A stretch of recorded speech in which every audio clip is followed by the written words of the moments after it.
मुझे अपने पिताजी के संघर्षों पर पूरा विश्वास है, क्योंकि उन्होंने जो 20 वर्षों तक डुमरी का सेवा किया है और उनके जाने के बाद माँ ने जो 20 वर्षों तक सेवा किया है, और मैंने खुद जहाँ तक मैं हो सका यूथ का भी मैंने भी सेवा किया है। इसलिए मुझे अपने मेहनत पे विश्वास है कि इस बार डुमरी की जनता मेरी माँ को चुनेगी। ये जन प्रचार अगर बोलिएगा तो हम सब दिन जनता के बीच में ही रहते हैं और सब जनता का मेरी और नज़र है कि इस बार इनको हम लोग इस क्षेत्र से प्रतिनिधित्व करने का मौका दें। लोकसभा का माहौल अलग था, अब परिस्थिति बिल्कुल अनुकूल नहीं है यहाँ पे, क्योंकि डुमरी विधानसभा में आपको जहाँ तक मालूम हो कि 2 शहीद आंदोलनकारियों की पत्नी के बीच मुकाबला हमेशा होता था। पिछली बार जो कमियां रह गई उसको मैं दूर करने की भरपूर कोशिश कर रही हूँ, और उन लोगों जो कमियां आई थी उन लोगों से भी मैं मिल रही हूँ। उन लोग का भी मेरी ओर झुकाव है कि इस बार आपको जरूर मौका देंगे। ठीक है, विपक्ष है तो विपक्ष को हल्के में नहीं लेना चाहिए। सभी विपक्ष को हम सभी विपक्ष को अपनी आज़ादी है, अपने लोग प्रचार करते हैं। नमस्कार दोस्तों, आप देख रहे हैं लाइव हिंदुस्तान, मैं हूं प्रशांत। झारखंड की चुनावी यात्रा आप लगातार हमारे चैनल पर देख रहे हैं और इस वक्त मैं हूं डुमरी विधानसभा में, और यहां भी लगातार पूरे दिन मैं कवरेज करने की कोशिश कर रहा हूं। लगातार जितने भी जन प्रत्याशी मैदान में उतरे हुए हैं उनसे आपको मिलाने की कोशिश कर रहा हूं, लोगों से बातचीत करने की कोशिश कर रहा हूं। इसी दौरान हमारे साथ एक प्रत्याशी जुड़ी हैं, बहुत देर से इनके पीछे मैं पड़ा था कि आखिरकार एक जनसभा के दौरान इनसे मुलाकात कर पाया हूं। आइए उनसे बातचीत करते हैं और जानने की कोशिश करते हैं। यशोदा देवी आजसू से चुनाव लड़ रही हैं। एक कह सकते हैं कि पिछली बार जिस तरीके का प्रदर्शन था, इस बार कितनी कॉन्फिडेंट है अपने चुनाव को लेकर। कुछ नए प्रत्याशी इस बार आए हैं, जिस वजह से डुमरी का ये पूरा जो विधानसभा चुनाव है एक तरीके से आप कह सकते हैं कि हॉट सीट बन चुका है। काफी कुछ चर्चाएं हैं, तमाम चीजों पर बातचीत करेंगे। हमारे साथ है यशोदा जी। कितना नजर आ रहा है, कितना आत्मविश्वास नजर आ रहा है इस चुनाव को लेकर, और कैसी तैयारी है?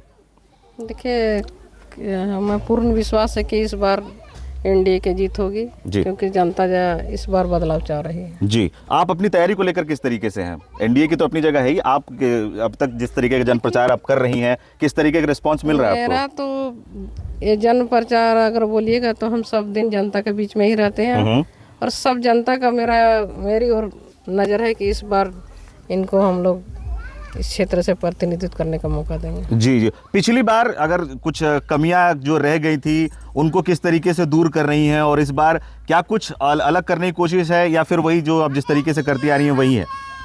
पिछली बार जो कमियां रह गई उसको मैं दूर करने की भरपूर कोशिश कर रही हूँ, और उन लोगों जो कमियां आई थी उन लोगों से भी मैं मिल रही हूँ। उन लोग का भी मेरी ओर झुकाव है कि इस बार आपको जरूर मौका देंगे। तो पार्टी के जो बड़े नेता हैं वो भी आ रहे हैं क्या? वो ऐसी कुछ खबरें हैं कि आपके लिए प्रचार करने के लिए कौन कौन आ रहे हैं, कुछ ऐसी बातें? बड़े नेता देखिए, अभी बड़े नेता आएंगे तो प्रोग्राम होगा, लेकिन अभी उसका डेट में लेकिन आएंगे। दोस्तों, हमारे साथ यशोदा जी के बेटे हैं, इनकी भी तबीयत ठीक नहीं है, लेकिन लगातार जनसभाओं में लगे हुए हैं, और इनके पास भी जाएंगे, इनसे भी बातचीत करेंगे और जानने की कोशिश करेंगे। एक तरीके से एक तो मैं साफ तौर पर इनसे जो मुद्दे हैं और जो प्रत्याशी जो शुरुआत में मैंने आपसे कहा था कि ये सीट एक तरीके से हॉट सीट बन गई, उसको लेकर भी बातचीत करूंगा। पहले तो बहुत बहुत धन्यवाद प्रदीप हमसे बात करने के लिए। और क्या है, एक तो जो आपकी माता जी से मैंने जो सवाल पूछा, कितने आत्मविश्वास में आजसू पार्टी, आपका परिवार किस तरीके से नजर आ रहा है? मुझे अपने पिताजी के संघर्षों पर पूरा विश्वास है, क्योंकि उन्होंने जो 20 वर्षों तक डुमरी का सेवा किया है और उनके जाने के बाद माँ ने जो 20 वर्षों तक सेवा किया है, और मैंने खुद जहाँ तक मैं हो सका यूथ का भी मैंने भी सेवा किया है। इसलिए मुझे अपने मेहनत पे विश्वास है कि इस बार डुमरी की जनता मेरी माँ को चुनेगी। अपने जो आपकी जो आप कह सकते हैं कि विरोध में है या विपक्ष हैं, उनमें एक नाम जो पहली बार इस बार हम लोग लोकसभा में उनको देख चुके हैं, इस बार विधानसभा में पहली बार देख रहे हैं, जयराम महतो। आज सुबह मैं उनसे बातचीत करने के लिए भी पहुंचा था। बहुत ओवर एक तरीके से नज़र आ जाता है कि वो कॉन्फिडेंस साफ तौर पर नज़र आ जाता है। किस तरीके से कितनी बड़ी उनको आप एक कह सकते हैं कि एक आपके विपक्ष के तौर पर किस तरीके से देखते हैं उन्हें? ठीक है, विपक्ष है तो विपक्ष को हल्के में नहीं लेना चाहिए। सभी विपक्ष को अपनी आज़ादी है, अपने लोग प्रचार करते हैं। लेकिन जहाँ तक जयराम जी की बात है, वो लोकसभा चुनाव में यहाँ से बढ़ चढ़ के वोट लेके आए थे, लेकिन वो लोकसभा का माहौल अलग था। अब परिस्थिति बिल्कुल अनुकूल नहीं है यहाँ पे, क्योंकि डुमरी विधानसभा में आपको जहाँ तक मालूम हो कि 2 शहीद आंदोलनकारियों की पत्नी के बीच मुकाबला हमेशा होता था और अभी भी हो रहा है। इसलिए मैं दोनों, मुझे जहाँ तक लगता है कि दोनों के बीच में ही मुकाबला रहेगा। और जयराम जी जो हमेशा बात करते हैं खतियान का मुद्दा, स्थानीयता का मुद्दा, तो उस तरीके से मुझे लगता है कि डुमरी विधानसभा की जो स्थानीय हैं, इनकी आपकी जो हमारी जो प्रत्याशी यशोदा देवी जी है, वो आज हारेंगे या जीतेंगे, वो हमेशा डुमरी विधानसभा क्षेत्र में ही लोगों के बीच रहेंगे। इसलिए मुझे लगता है कि इस बार डुमरी विधानसभा क्षेत्र के लोग अपनी जो हमेशा जो उनको 20 साल तक जो उनके सेवा किए उनको इस बार अवसर देंगे। अच्छा, दूसरे जो और लगातार पिछले, अगर मैं कहूँ तो गलत नहीं हो तो पिछले 4 बार से लगातार जीतते एक तरीके से आ रहे हैं जगन्नाथ महतो और उनके बाद फिर उनकी वाइफ बेबी देवी, उनको किस तरीके से, और अगर आप उन जनता के बीच जा रहे हैं तो क्या कह रहे हैं कि आपको वोट या आपकी माता जी को आजसू को वोट क्यों करे डुमरी की जनता? कि मैं जब भी जनता के बीच जाता हूं तो मैं हमेशा इसलिए बोलता हूं कि यशोदा देवी को इसलिए वोट करें क्योंकि यशोदा देवी बेबी देवी के मुकाबले में काबिलियत है। उन्होंने 5 वर्षों तक प्रमुख के पद को संभाला है जी, और उन्होंने प्रमुख के पद को संभालते हुए उत्कृष्ट प्रमुख का भी अवार्ड उन्होंने पाया है।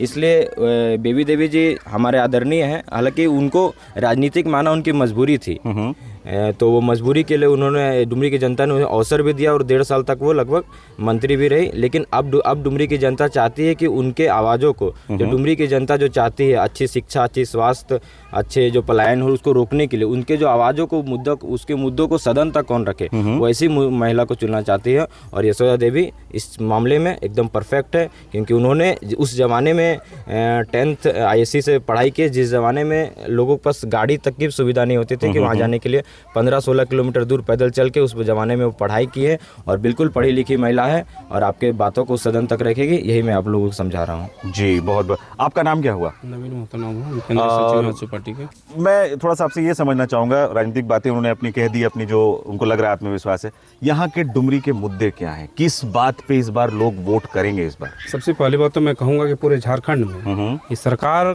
का परिवर्तन का हवा है और ये सरकार की जो कार्यशैली है और सरकार की जो भी नीतियां हैं सबको पता है। इन्होंने क्या मैनिफेस्टो में लाया, क्या दिया नहीं दिया, ये सबको पता है। और ये पूरे झारखंड में जो परिवर्तन का बयार बहा है वो निश्चित रूप से डुमरी भी अछूता नहीं है। डुमरी का संघर्षशील नेत्री हम लोग के साथ में है यशोदा जी, और पूरे विधानसभा में एकमात्र जिनका पति नहरेने के रहने के बाद भी और घर में इसका बहुत अच्छा मैंने सारा कुछ व्यवस्था नहीं रहने के बाद पूरे विधानसभा का किसी भी गांव में किन्हीं का भी कोई समस्या रहा है, ये बढ़ चढ़ के हिस्सा लिया और उसका समस्या का समाधान करने का प्रयास किया। मैं समझने की वही कोशिश कर रहा हूँ कि इस बार लोग सिर्फ और क्या यहाँ के स्थानीय, अगर मैं मुद्दे आपसे जानना चाहूँ, क्या है ऐसे बड़े मुद्दे? अभी मैं आप उधर से आए होंगे तो देखे होंगे बच्चियां डुमरी, श्री डुमरी से पढ़ के पैदल आ रही थी, आप देखे होंगे पैदल आ रही थी।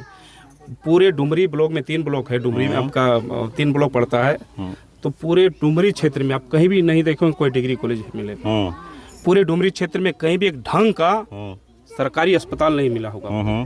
पूरे डुमरी विधानसभा में आज भी आप कहने को तो बोलता है कि हम बिजली फ्री कर दें, लेकिन बिजली रहता ही नहीं है। ठीक है, इसलिए यहाँ सब मूलभूत जो समस्या है, मूलभूत समस्या आज भी यथावत है। अच्छा। और निश्चित रूप से यशोदा जी भी जब आएगी तो ये व्यवस्था जो है निश्चित में दावे के साथ आजसू जहाँ भी है सिल्ली मॉडल को उतारने का कोशिश किया है। आप सिल्ली गए होंगे तो देखे होंगे कि वहाँ की बच्चियां फ्री कोचिंग कर रही है, वहाँ की बच्चियां दूर दूर तक फ्री में बस में जा रही है। ठीक है, तो ये व्यवस्था यशोदा जी यहाँ लागू करेगी और निश्चित रूप से करना भी चाहिए। और बड़ा चीज ये कृषि प्रधान क्षेत्र है और दोनों साइड में यहाँ नदी, बड़ा बड़ा नदी बहा हुआ है। यदि यहाँ का जनप्रतिनिधि चाह लेता तो जो बम्बई दिल्ली में लोग काम कर रहे हैं, यहाँ बड़ा सा डैम बना के नहर भी लगा के खेत खलियान में ला देता, तो यहाँ पे किसान मजदूरी करने वाले लोग हैं, ईमानदारी से मजदूरी करते हैं, ये लोग पूरा माने कृषि करके लोग अपना घर परिवार बढ़िया से चला सकते। तो मतलब यहाँ भी मैं जो अंदाजा लगा पा रहा हूँ कि बेरोजगारी एक यहाँ भी एक बड़ी बहुत बड़ी और मूलभूत जो सुविधाएं जो होनी चाहिए उसकी भी बहुत ज्यादा। भाई आप भी घूमे होंगे तो आप भी देखे होंगे वो कि डुमरी में 4-4 बार विधायक,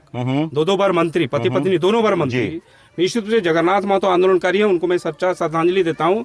और जस्ट लाइक उससे कम नहीं, विकट परिस्थिति में और अभाव में दामोदर महतो भी आंदोलनकारी रहे हैं और झारखंड के लड़ाई में अगुवा नेता थे इस क्षेत्र के। तो इसलिए हम लोग का पूरा डुमरी लोगों का नैतिक जिम्मेवारी बनता है कि यशोदा देवी इस बार को सदन में जाना चाहिए, इनका आवाज और इनका जो भी अपना जो मन में सोच के रखी कि हम डुमरी को किस तरह से संवारे, ये चीज देखने को मिलेगी। और एक आखिरी सवाल आपसे पूछना चाहूंगा, आजसू को लेकर जिस तरीके के इस बार जो सीटें मिली उनको, आपका आकलन क्या है? लगातार आप लोग भी लगातार घूम रहे हैं, कितनी सीटें आपको लग रही हैं इस बार? नहीं, सीटें नहीं, हम लोग आजसू का अलग सीट नहीं मापी है। इस बार आजसू 81 सीट पे चुनाव लड़ रही ठीक है। है। एक कार्यकर्ता बता सकते हैं आपको कि 81 सीट पे चुनाव लड़ रहे हैं और मजबूत गठबंधन के साथ चुनाव लड़ रहे ठीक है। हैं। और हम लोग मजबूती के साथ, पूर्ण बहुमत के साथ इस बार सरकार बनेगा। इस कोयला चोर, बालू चोर, लोहा चोर सरकार बदलेगा। जमीन चोर, जो बड़ा दुर्भाग्य है कि यहाँ का मुख्यमंत्री जेल जाता है, यहाँ का मंत्री, कैबिनेट का मंत्री जेल में जाता है और उसका पत्नी को दिया जाता है। बड़ा चीज, ये चीज देखिए, बड़ा चीज है कि आज महिलाओं को जो मैया सम्मान योजना लाया है, इन्होंने घोषणा करा था 2000 चूल्हा खर्चा के रूप में, चूल्हा खर्चा के रूप में घोषणा करा था। चूल्हा खर्चा तो दिया नहीं, और मैया का सम्मान किसने दिया? सरदेव मोदी जी ने दिया, शौचालय बना के दिया, गैस का चूल्हा दे के दिया।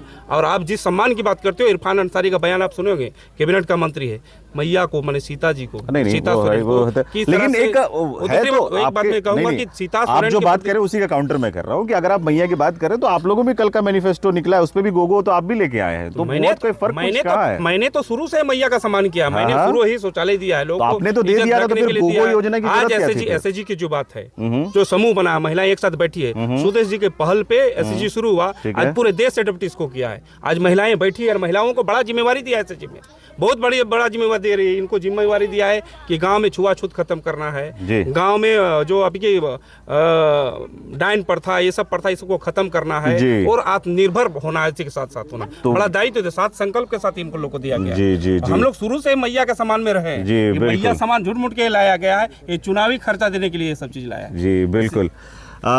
तो आपने देखा लगातार हम जो जनप्रतिनिधियों से और जो मामले निकल कर सामने आ रहे हैं, जो मुद्दे निकल कर सामने आ रहे हैं, मूलभूत सुविधाओं की ही बात निकल कर सामने आई और एक सिल्ली मॉडल का जिक्र इन्होंने किया। यशोदा जी ने भी अपनी बहुत कॉन्फिडेंट है, हम उसकी भी चर्चा ज़रूर करेंगे आगे आने वाले वीडियोज़ में। कोशिश करूंगा कि मैं सिल्ली जाऊं और वो सिल्ली जो मॉडल है जिसकी बात आजसू कर रही है, वो मॉडल डुमरी में भी लाने की जो बात करी, उस पर भी आपको पूरा एक वीडियो दिखाने की पूरी कोशिश करेंगे। फिलहाल के लिए इस वीडियो में इतना ही। डुमरी की यात्रा कोशिश रहेगी कि लगातार और करूं और भी जो बाकी जनप्रतिनिधि हैं उनसे भी आपकी मुलाकात कराऊं। फिलहाल के लिए इस वीडियो में इतना ही। लगातार जो आप बने रहिए लाइव हिंदुस्तान के साथ और चैनल को सब्सक्राइब करना ना भूलें, बेल आइकन जरूर दबाएं और अगर फेसबुक पर देख रहे हैं तो पेज को लाइक जरूर कर लीजिएगा। धन्यवाद।